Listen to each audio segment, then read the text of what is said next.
at the same time. We're among the top 4% of districts in growth on reading and math scores. So across our K-12 system, we're growing and catching our kids up. And we are the fourth fastest improving graduation rate in the state of Ohio out of over 609 districts. Our teachers measure parent engagement, which is a high priority for us, and report that over 90% of our teachers are parents are actively engaged with their children's teachers throughout the year. And our Get to School You Can Make It effort has reduced off-track attendance by over 21% over the several years of the campaign. Particularly for our graduation rate continues to be among the fastest improving statewide year after year.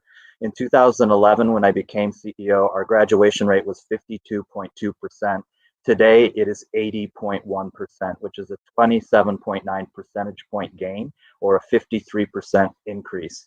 More importantly, our African American graduation rate, which represents 68% of our district, is 80.9%, and that's almost 6 points higher than the African American graduation rate for the state of Ohio.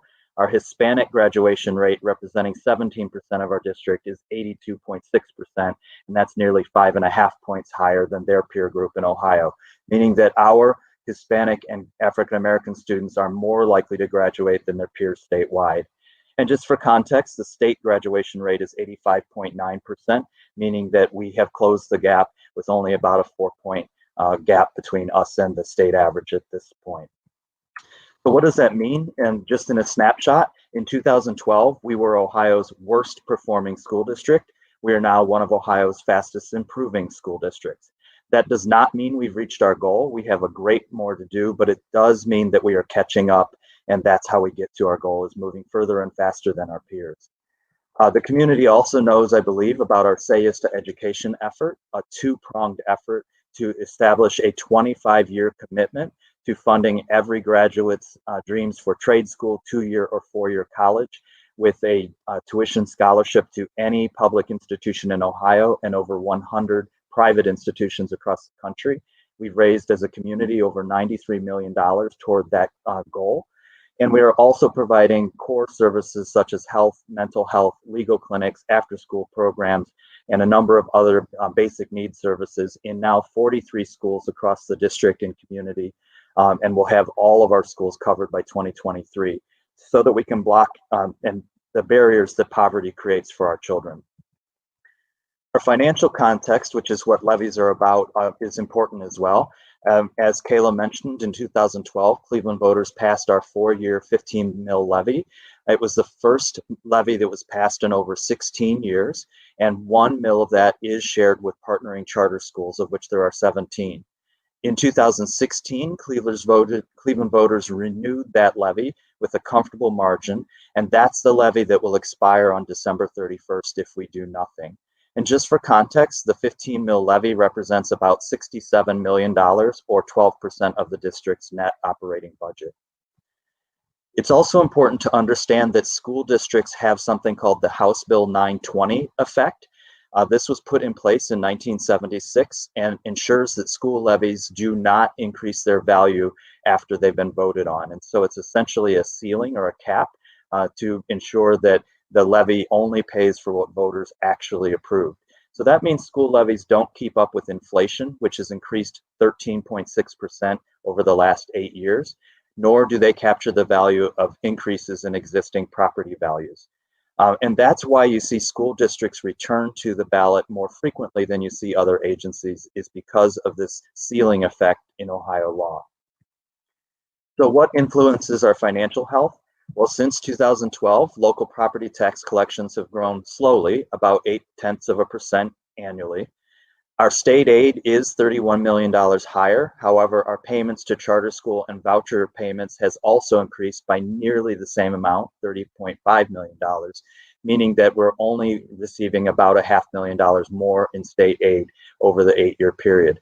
Particularly, this is driven by the Cleveland Scholarship Program, which is CMSD's version of Ed Choice, which has increased in its cost by 97% over this 8-year period, even though it is not serving a larger number of students. Inflation matters as well. Inflationary rate has been about 1.7% annually. or 13.5% over the past 8 years. And again, the levy does not keep up with that inflation rate. And just for context, our employees have received cost of living adjustments that average about 1.1% annually, so less than the annual inflation rate. We also looked carefully at how we rate compared to first-ring districts that surround Cleveland. And you can see in the green that Cleveland is near the bottom in the total tax rate that we ask of our voters. And we are in the bottom third. And even when this levy passes, we will still be in the lower half of the taxing rates of local school districts around the first ring. I mentioned the Cleveland Scholarship Program. This is one of the reasons that we are in need of continued support. The Cleveland Scholarship Program, the district pays approximately 60% of the cost of that program, compared to between nothing and about 10% for most other districts. Columbus is an outlier at about 47%, and that's because Columbus is the highest wealth of the urban districts. If Cleveland were counted like all other districts, just for context, we would only be paying 8% of that cost. But right now, our taxpayers are paying 60% of the cost of that program. We have been putting cost controlling measures in place over several years. We last November approved a long-term facilities plan, which did result in the closing of 8 school buildings and the consolidation of 12 programs. And also we'll finish our construction project with the renovation or construction of 4 new school buildings. We reduced $20 million in our general operating expenses in fiscal year 20, but we kept those away from our strategy, our school, our kids in our classrooms. And in 21, we also reduced another $14 million, and that was before COVID-19 hit. We have been continuing to control healthcare, and anyone in business knows this is a big driver of costs.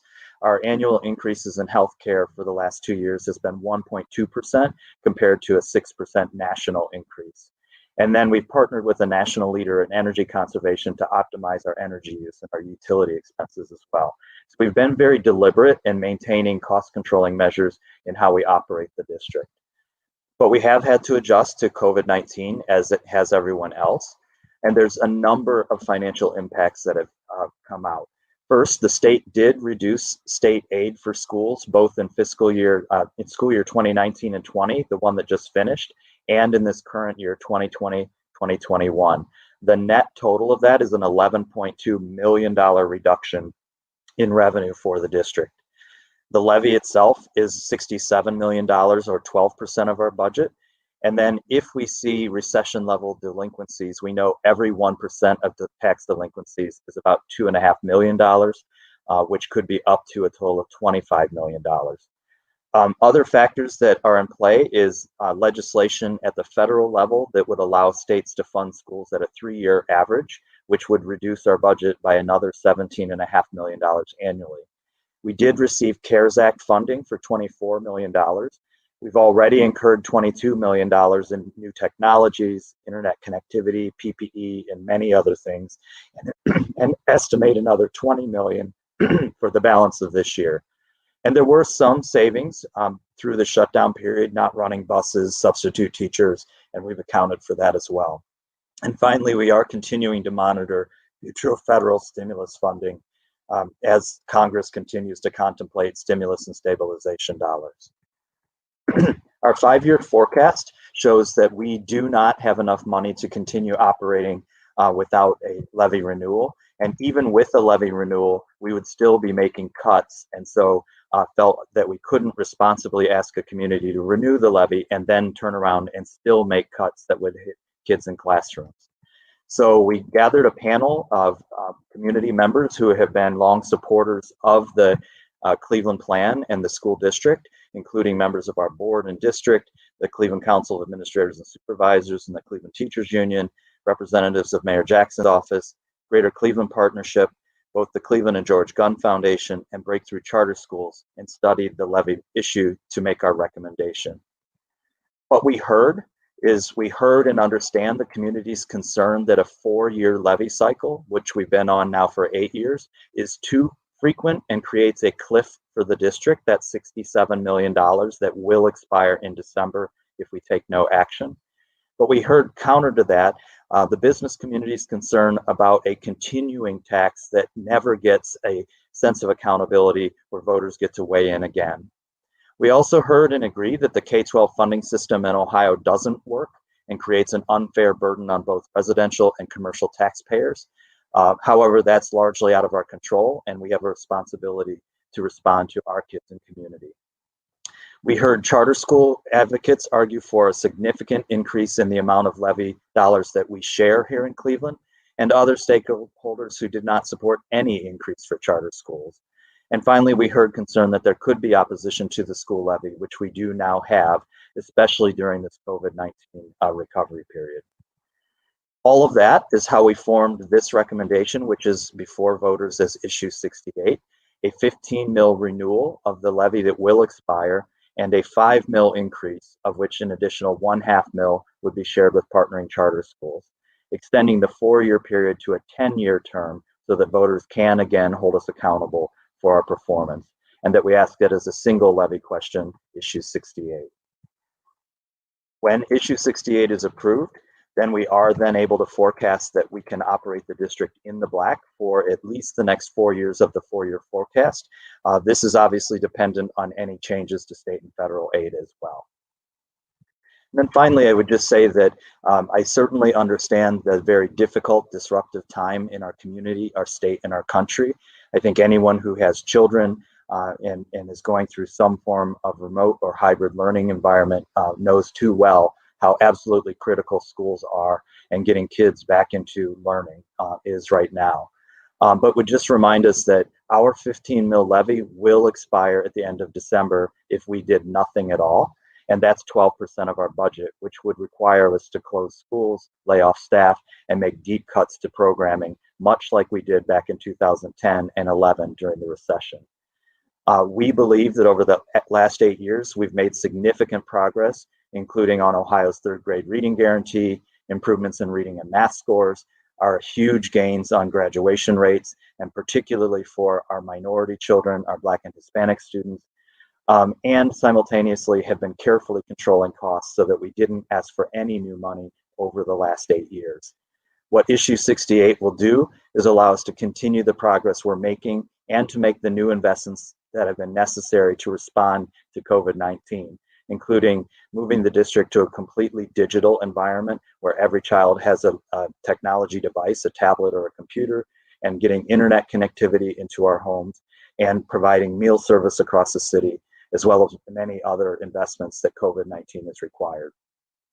The additional 5 mils that we are asking for is essentially about $7 per month for the average taxpayer in Cleveland, for the average homeowner in Cleveland, which again demonstrates our effort to keep the ask as small as possible while continuing our progress.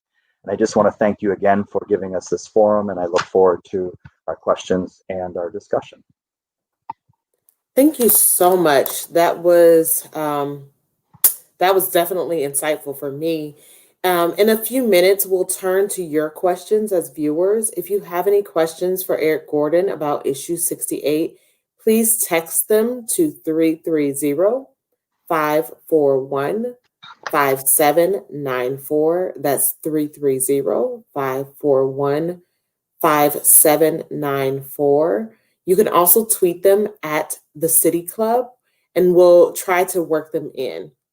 While we're waiting for questions to come in, I had some questions. I had to do a location change because everybody's home. We're getting stuff done, and kids are running. How is it that if somebody wants to get some more information, how can they get additional information about what is going on? Is that somewhere on your website? How do they find that? So for the school district and how we're responding to COVID, we have an entire section called Reopening CMSD dedicated on our website. We also have levy information, including a version of this presentation and fact sheets available on the website. There's also a great deal more at keepkidsmovingahead.com, which are the advocates supporting the levy and helping us to get this passed. Very good. Thank you. We had an audience question, and it was actually going to be my next question, so I'll just loop that in. How are you approaching asking for more money during COVID-19 and the pandemic, knowing some of the economic hardships that we're seeing for families? That was a really difficult decision. And what we came to is if we simply renewed the levy, if we came to you and the community and said, renew this levy, we knew we would immediately turn around and make cuts to balance the budget because it simply wasn't enough after 8 years. And we felt that it was more ethically responsible to tell the full truth and be transparent that after 8 years, we need a small increase, $7 a month for the average assessed home value here in Cleveland, than to sell to the community a renewal and then immediately cut programming because the renewal simply couldn't stretch another 4 years. Yeah, makes sense. Is there any public forums that people can attend virtually now or socially distanced that they can get some more information on issue 68? So there is actually a campaign kickoff this afternoon at 5 o'clock that will be providing additional information, including the people who are supporting it across our city. There are a number of community leaders, both formal and informal leaders, a number of endorsers that have signed on. So that's this evening at 5 o'clock. The Cleveland Foundation is also doing some forum work for many of their constituents. And then we are always available to be invited to other forums. In fact, yesterday I presented at a faith leaders forum. And so people can certainly request us to come and speak like this at any forum that they're having virtually. We're happy to do that. Perfect. Thank you. I have another audience question here. How is the fundraising going for this campaign, which traditionally has been supported by corporate communities, especially in light of well-funded anti-levy campaigns that sent out a new wave of brochures to voters today? Well, I have to say I'm really grateful to the Greater Cleveland Partnership and the business community who have both formally endorsed the levy and also have been fundraising for it.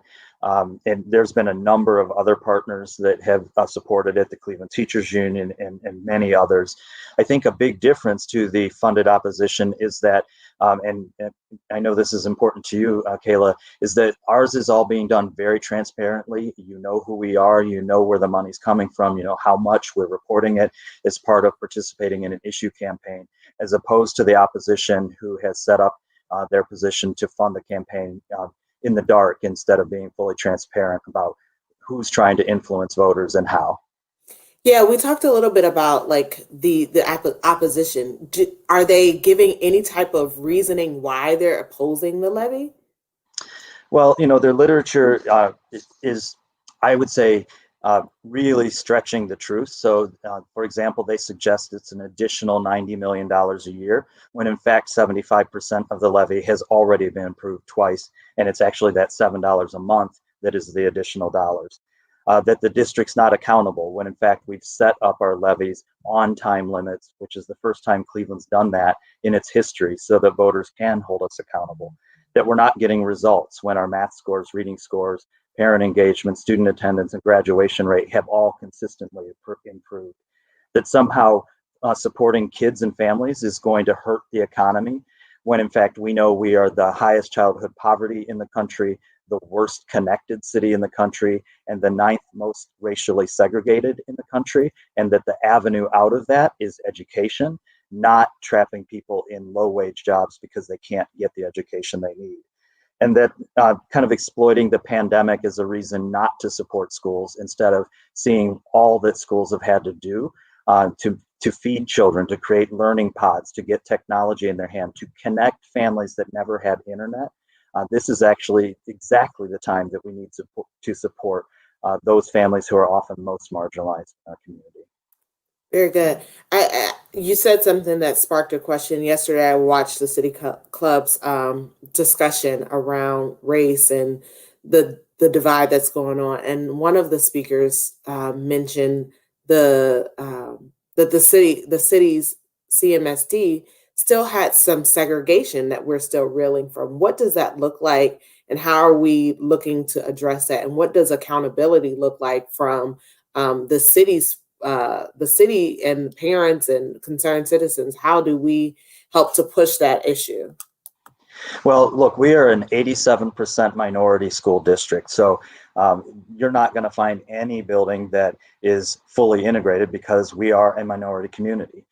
But we can embrace that, and we can make sure that we are educating our minority community effectively so that they have a path out of poverty. And one of the people who is a co-chair of our campaign was an East High School graduate in 2008. He's now got his master's degree from Weatherhead and owns his own home. And that's when you're starting to exit poverty, when you actually own property and can leverage against it, as opposed to continuing to be in low skill, low wage jobs because you didn't get the education you need. So I think that's one exact reason why this investment is so critical to our city if we really care about racial justice and ending these social inequities. Mhm. Very good. I have another question from the community here. I'll read this. It says, does the conversation at the state level around changing the state school funding formula create any uncertainty about fiscal projections in the future for the district? So that's a smart constituent. I have been in this role for 10 years. Every 2 years with the biennium, we get a new state budget that changes the point of view every single time. I am a huge advocate in Columbus to try to get fair funding for us. I've worked closely with Cupp-Patterson on their proposed Cupp-Patterson fair funding bill. I've testified before the state legislature on these funding issues, and I co-chair the Ohio Urban 8, which is a coalition of districts that advocate for our children. So while I am asking our voters for support here for a funding system that has not worked in my entire career, I'm also working very, very closely in Columbus to try to finally get a solution to the funding system that was found unconstitutional in the early 1990s. Folks, we have a few minutes, so if you still have questions, please send those in. While we're parsing through the questions, I have another question because in your presentation, you talked about some of the things that are outside of your hands, specifically how the state runs and how they're making legislation. We want to know what happens if the levy does not pass. Like, So what do we do? if the levy doesn't pass, we are going to see, candidly, catastrophic cuts in the district. It's 12% of our net operating budget. We've already trimmed millions out of the budget to keep it away from kids and families. We're going to have to close more schools. We're going to have to lay off significant numbers of teachers and other educators. And we're going to have to cut programs like we did in 2010. That was our art and music, library and media, extracurricular, student transportation, things that matter for kids and families. So we have to get this done, and we will get it done by supporting issue 68 for our kids. Yeah, thank you. Can you tell me what that can look like going into like reintegrating our students back into the system in a post-pandemic society? I heard you spoke about making sure that everybody is digital. We have, tablets, internet access. What does that look like? Well, so part of what issue 68 will allow us to do is not just get kids devices for this pandemic, but keep us digitally connected long term, like many of our peer suburban districts already are, where every child has either a tablet or a laptop so that they can work at home and in school. And just to give you an example, in March, right before COVID shut down, our advanced placement computer science teachers did not sign computer science homework because they knew that children couldn't go home, get on the internet, and get on a computer to do their homework. So they assigned low-tech homework, and then when kids came to school, they would open the labs early in the morning, keep them open after school, so the kid could access the lab. Now, because of COVID, for every bad thing it did, those AP computer science kids are online doing computer science as their homework. We have to maintain that, and issue 68 will allow us to do it. Thank you. We are at the last 2 minutes, so I have a question for you. If passed, how will the public be able to monitor the spending of the new tax dollars to ensure that the promises made during the campaign are kept and that the money will actually go toward where it's promised? So we publicly publish on our website monthly accountability reports for our funding. We twice a year go to the board and update the board on a full 5-year forecast to show funding trends and changes. We also publish an annual, it's called a CAFR, which is an annual financial reporting document. So there are many, many ways that we publicly and transparently share the data and information. All of it is available on our website in the finance section. And part of the reason that it is not a continuing levy is that we wanted voters to have actual authority in this case 10 years. It seems like a long time, but 2 4s went really quickly. And to not have a cliff every 4 years, but to still have accountability to the taxpayers. And just like we've had the running clock, that accountability matters. Knowing that we have to prove we've earned renewal matters, and that's why it is a time-limited levy. Well, that brings us to the end of our discussion on issue 68. Thank you so much for joining us. It's been a pleasure chatting with you, and I look forward to seeing the issue on the ballot. Thank you, Kayla. Thank you. Now we will turn to issue 70. This is the Cuyahoga County Public Library levy.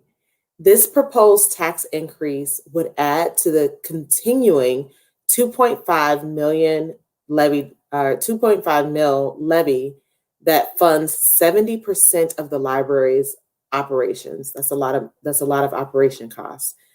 Supporters point to CCPL's ranking as America's top-rated library system for the last 10 years by Library Journal.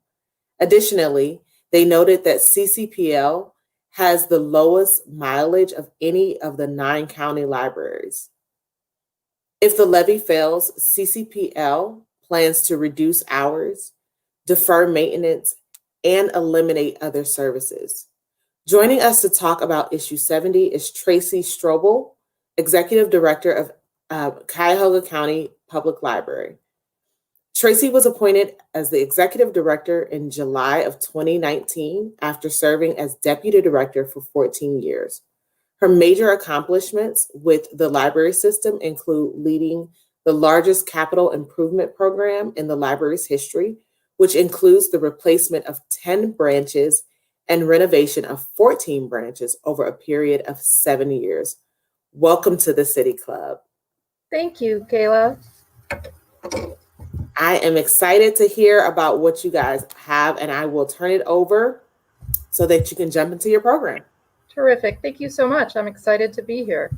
Let me get my slides up.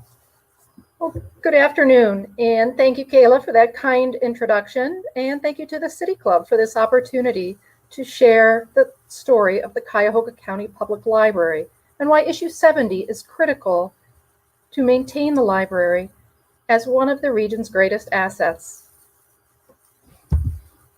I'm incredibly proud to lead one of the nation's best and busiest public library systems. Library Journal, our profession's largest trade publication, has named CCPL the highest rated large library system in the country for the last 10 years in a row. Many people ask how we've achieved such an outstanding recognition year after year. My hope is that I'll be explaining that today through this presentation, and that you have no doubt why CCPL is the nation's best library system. First, a few quick facts about CCPL. Cuyahoga County Public Library serves 620,000 residents across 47 municipalities. There are 8 additional independent library systems in communities across the county. Residents in these communities will not see issue 70 on their ballot. Only residents in the 47 communities CCPL serves will be asked to vote for issue 70. CCPL provides library services from 27 branches that span inner-ring suburbs like Brooklyn and Warrensville Heights, and stretch out to the farthest reaches of our county, like Mayfield and Strongsville.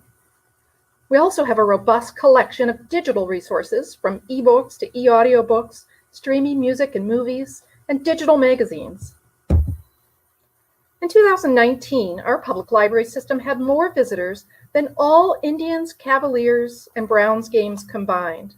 Our 5 million visitors borrowed 14.5 million items and used our computers more than 850,000 hours.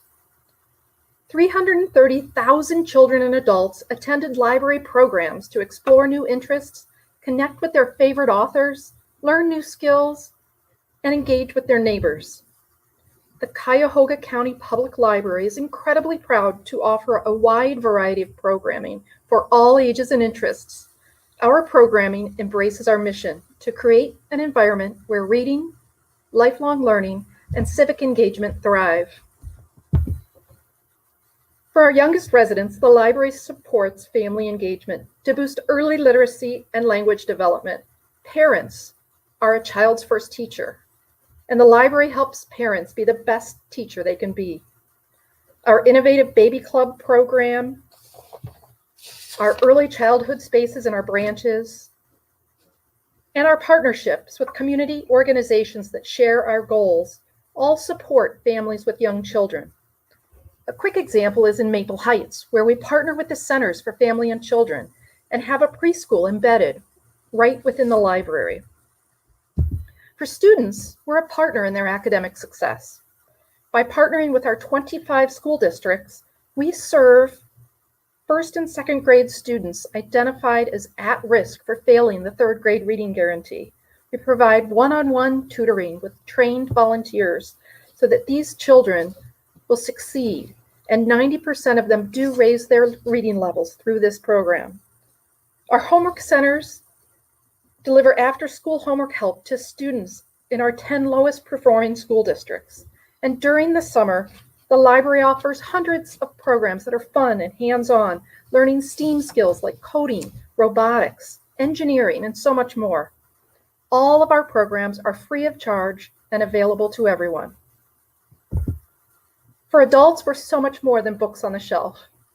Last year, we hosted more than 100 visiting authors, from Senator Sherrod Brown and Connie Schultz, to Chef Michael Simon, to best-selling author Michael Conley.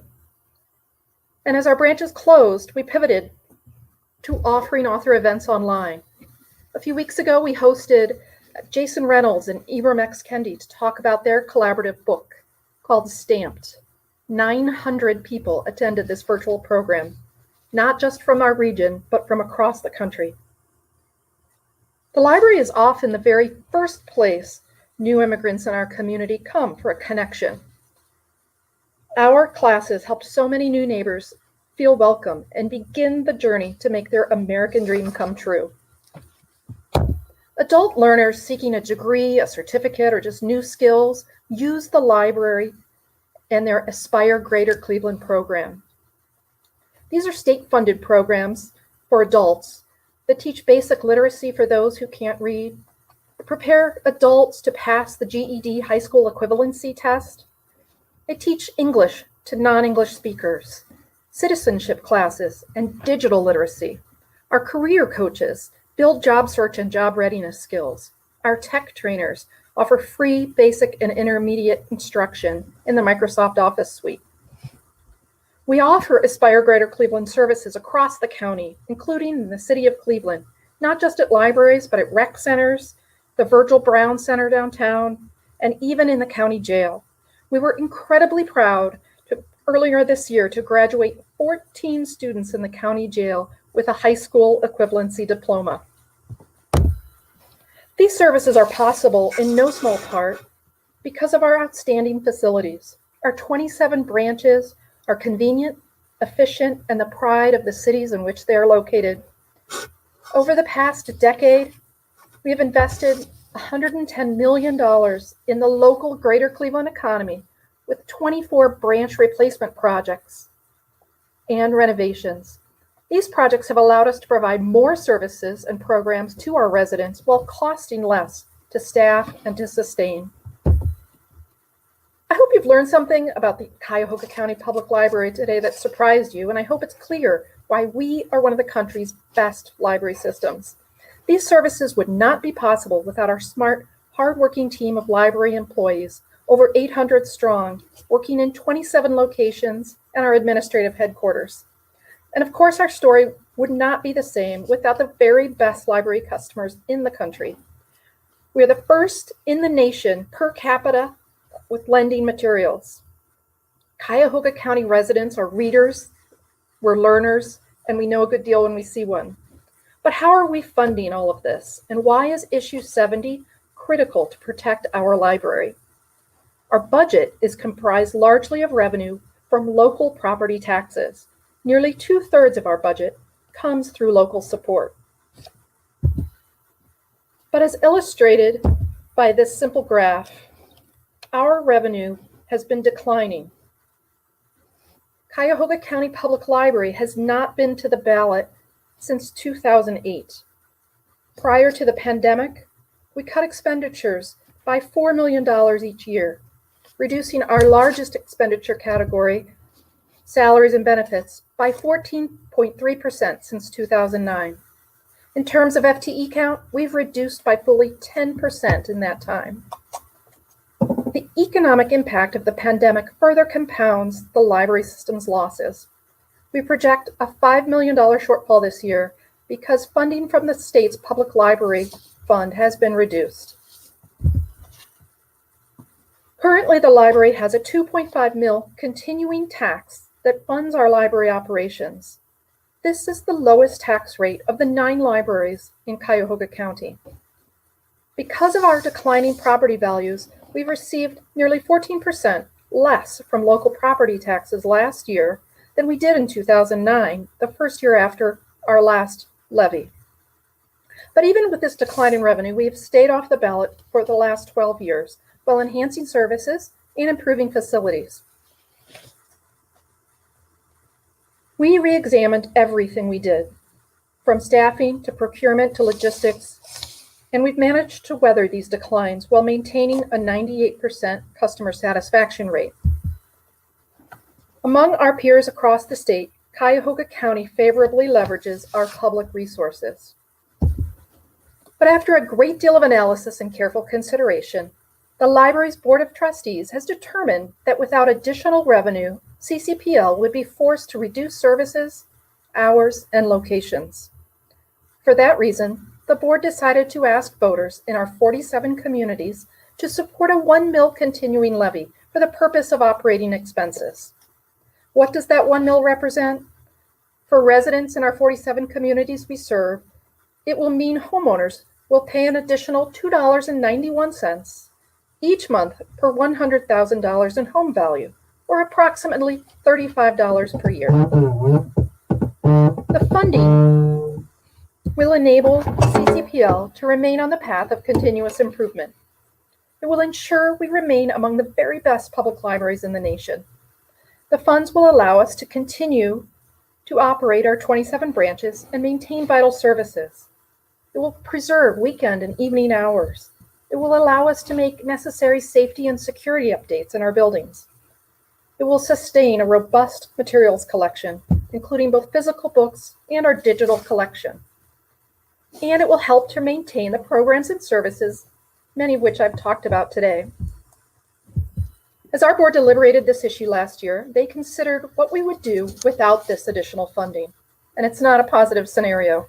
Without this funding, we would be forced to take steps that would significantly limit access to our residents. Reductions in staffing, hours, and locations would be implemented. Building maintenance would be deferred or even eliminated, putting our infrastructure at risk. We would need to make cuts to our materials budget, which would mean longer wait times for in-demand titles. And we would have to eliminate services, programs like our technology certification classes, new programs that address the digital divide, like our Wi-Fi hotspot lending program. As the library has created programs and services to meet the needs of our community, we have done so with continuously diminishing resources. We've reached a point where we cannot continue to operate as the nation's best public library system at our current funding level. As our community grapples with the short and long-term impacts of the pandemic, we cannot afford to damage the public library system. We anticipate increased demand for computer access, internet connectivity, and workforce programs as the newly unemployed try to get back to work. We know we need to be there for students and families who will struggle with distance learning. At a time when information and education are paramount to the health of our community and the survival of our democracy, we cannot cut off the community's most trusted information resource. I respectfully request your support for issue 70, and I welcome your questions. Thank you so much, Ms. Strobel. In a few minutes, we'll turn to audience questions. And if you have questions for Ms. Strobel about issue 70, please text them again to 330-541-5794. Again, that's 330-541-5794. You can also tweet them at City Club. We look forward to hearing your questions. While we are collecting those, I want to ask, can you just reiterate? I know I wrote it down. It's about $35 a year for homeowners, correct? Correct. Do you envision any difficulties reaching voters due to the pandemic? It is a difficult time to campaign. The traditional ways that we campaign, whether it's knocking on folks' doors or connecting with them in the branches, it's been hard. We haven't been able to go speak to clubs and organizations like we typically would, like we did in 2008. So making those connections is both challenging and expensive. Do you anticipate a shortcoming because we haven't been able to reach people in the traditional ways? I don't anticipate that, but I certainly am concerned about that. We are doing everything we can to reach our voters, and we encourage voters to learn all about the issue on our website and to learn about how they can help on our campaign website, which is vote4ccpl.org.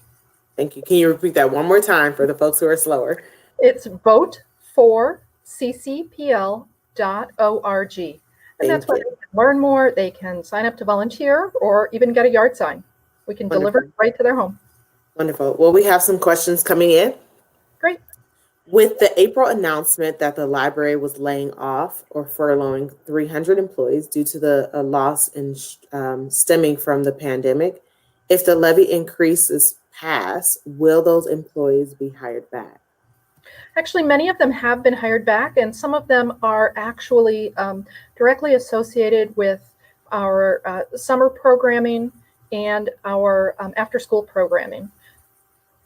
So we will be able to reinstate those positions as more and more programs are able to happen within our buildings, and certainly as we are if we pass the issue. Are you seeing any opposition to the issue? Not directly from our voters at all. You may be aware that the Greater Cleveland Partnership has opposed the issue, but our actual voters, our actual library users, have been very supportive and very proactive about offering to help. The question that just came in actually was to that point. The Greater Cleveland Partnership did refuse to endorse the levy. Can you speak to that refusal and to folks who are reticent about the support of the increase? What would you tell them? Sure. I know that there are concerns related to the nature of the issue being continuing, and I'm happy to address that. And that was a concern of the GCP. In 2008, our last issue, we did transition our levy from renewable to a continuing issue. That was supported very strongly by our community. I know that individuals get tired of seeing entities on the ballot over and over again. They want to know and trust that their library will be there consistently and of high quality. And we have an outstanding track record of fiscal responsibility and of doing more with less. And I trust that the voters recognize that and that they'll support that. Thank you.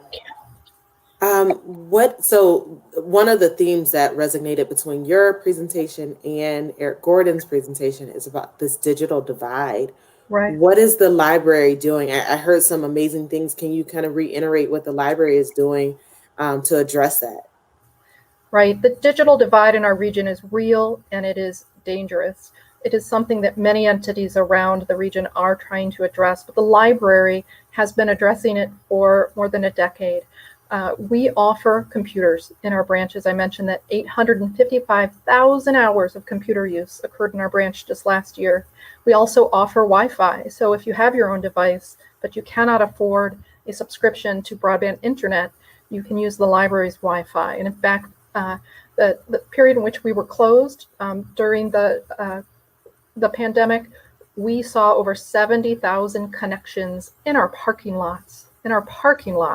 These were people doing schoolwork, families trying to keep those grades up and keep engaged in their schools, even though they didn't have a connection at home.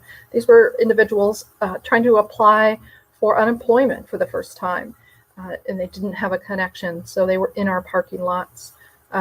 The digital divide is something that we think about every day and work with our peer organizations around the county to resolve.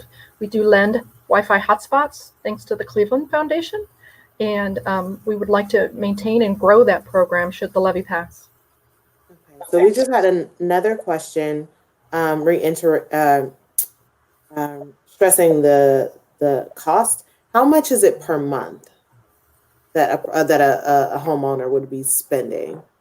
The new levy represents $2.91 per month for each $100,000 in property value, so under $3 a month. Thank you. Does the fact that Tri-C levy increase was on the ballot last year and the HHS levy increase on the ballot in spring cause any concern about the increasing financial pressures on homeowners in the county?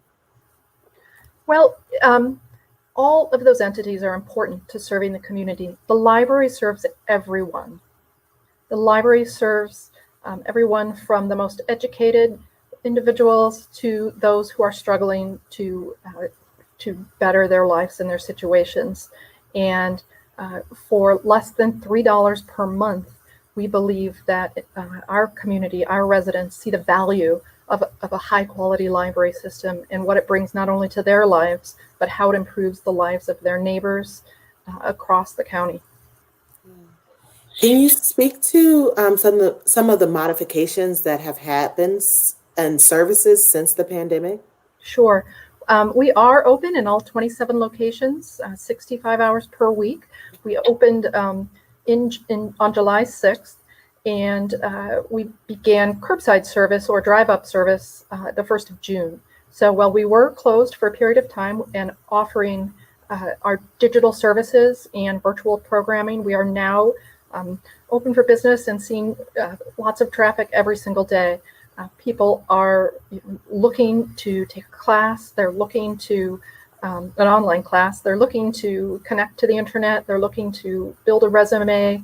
We have students here who are doing remote school in our buildings. In fact, we're hosting learning pods in Warrensville Heights, where small groups of the same consistent students come to the branch to learn from a school teacher because they don't have access at home.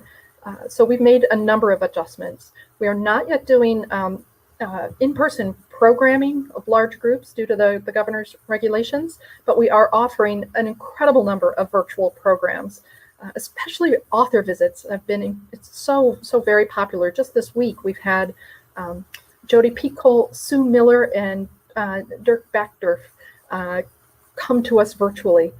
That's 3 big authors in 3 days, and that's been, people are tuning in, wondering what Cuyahoga County Public Library is doing each night. Wonderful. I wrote down the number. You said 900 people attended one virtual program. That's amazing. So kudos to you guys for that. Our record, however, was over the summer at 1,600. Well, you're doing something right, and that's people all over the nation. So hopefully we're connecting. Yes. Yeah. So hopefully we're connecting with those in our own backyards. Another question. We're regularly filling our 400-seat auditorium for our visits. So people love to connect with their favorite authors. We have an incredible community of readers and writers here in Cuyahoga County. Very good. Very good. I have another question that came in from the audience.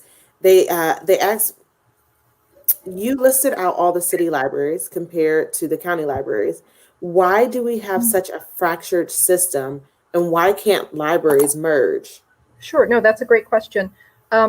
So it really all boils down to the Ohio Revised Code and the tradition of libraries in communities. So the 8 independent library systems were established prior to Ohio establishing a county-wide system or a regional system.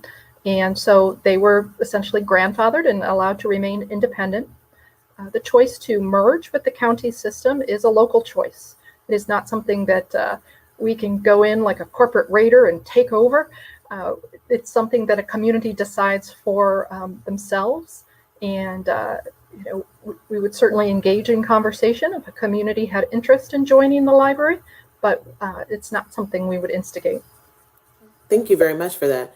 Um, what will you do if the plan doesn't pass? There will be significant reductions in hours, in locations. There will likely be staff layoffs. There will likely be deferred maintenance, even eliminated projects in the area of keeping our buildings, our infrastructure healthy and safe and secure. So it will definitely be something that is incredibly challenging, and frankly, we would likely go back to the ballot in the coming months. Okay, thank you for that. Sure. I want to know if it does pass, how will you ensure that the increased dollars will be like it will be used to what we discussed here and it won't be reallocated for different purposes? Well, these are operating dollars and they can only be allocated towards operating expenses. And that involves everything from staff salaries to the electric bill to purchasing a collection. Our customers certainly let us know when we're not doing a good job at that. We are very transparent. Like Mr. Gordon said, in the schools, we do a CAFR report, a very detailed annual financial report, and it can all be seen right there. Our Board of Trustees oversee all of our spending. We meet monthly, and the 7 members of our board who are volunteers oversee everything we do. And because we have 5 million visitors a year, that's 5 million, 10 million eyes on us. And we are always responsive and respectful of how they think we're doing. Yeah. For our last question that came in, we have about a minute to wrap it up, but if the levy fails, does that endanger the ability to pay back any bond related to new construction that you guys are doing? Our bonds are paid by our state dollars, our public library fund dollars, which, like Mr. Gordon mentioned, come up for review every 2 years with the biennium budget process. Those that debt is paid with those dollars. Wonderful. Thank you so much. So that brings us to the end of our discussion on issue 70. Thank you so much for joining us, Ms. Strobel. Thank you, Sheila. Thank you. This was riveting. I learned a lot, even of the history of how, the libraries were formed and the 8 ones that we do have that are grandfathered in. So I hope our audience took something from that. I will now turn it back over to Mr. Tarter, who will deliver our closing remarks. Thanks so much, Kayla. I'm Will Tarter, Associate of Public Policy and External Affairs at the Center for Community Solutions and co-chair of the City Club Debate Committee. Today's forum featured discussion on 2 proposed levy measures. Issue 68, a 15 mil levy renewal with a 5 mil increase for the Cleveland Municipal School District. And issue 70, a permanent 1 mil tax increase to support the Cuyahoga County Public Library System. We heard from Eric Gordon, CEO of Cleveland Municipal School District, and Tracy Strobel, Executive Director of the Cuyahoga County Public Library. Community partners on today's forum are Cleveland Votes and the League of Women Voters of Greater Cleveland. We appreciate their support and membership. City Club virtual forums are sponsored by Bank of America, the Cleveland Foundation, Eaton, the George Gund Foundation, KeyBank, Nordson, the Northeast Ohio Regional Sewer District, and PNC, and the many more generous members, sponsors, and donors listed on their website at cityclub.org/thank-you. You can join them in supporting the City Club's work when you make a contribution or become a member at cityclub.org. Thanks for joining us today. Our 2020 Issues Forum is now adjourned.